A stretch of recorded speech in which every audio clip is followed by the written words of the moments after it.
निष्पक्ष न्यायको तराजु लिएर बस्नुभएका निर्णायक मण्डल, विद्यालयका प्राध्यापक, हाम्रा पूजनीय विषमवर्ग गणेश, सभामा उपस्थित हुनुभएका मेरा प्यारा साथीहरू, सबैलाई म अर्पण सादा नमस्कार।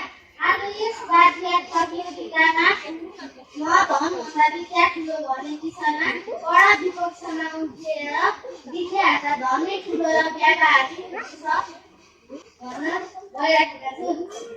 मेरो साथीहरूले विद्याको मात्रै तारिफ गर्छन्, उहाँहरूलाई कल्पनाको संसारबाट बाहिर निकालेछन्।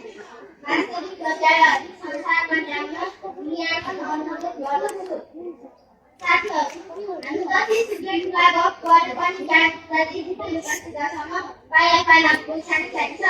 हामी जुन स्कुलमा पढेर विद्या पाइरहेको छु नि, त्यो स्कुलको फी तिर्न, हातमा बोकेको पाटी कलम तिर्न र हातमा लागेको पैसाको लागि धनकै आवश्यकता पर्दछ। यदि बुवा आमासँग धन हुन्थेन भने हामी तात्विक र पढ्ने अवसर नै पाउँदैन थियो। त्यसैले विद्या प्राप्त गर्नको लागि धनकै आवश्यकता पर्दछ। साथीहरू, धन बिनाको विद्या एउटा केवल अधुरो सपना मात्रै हो।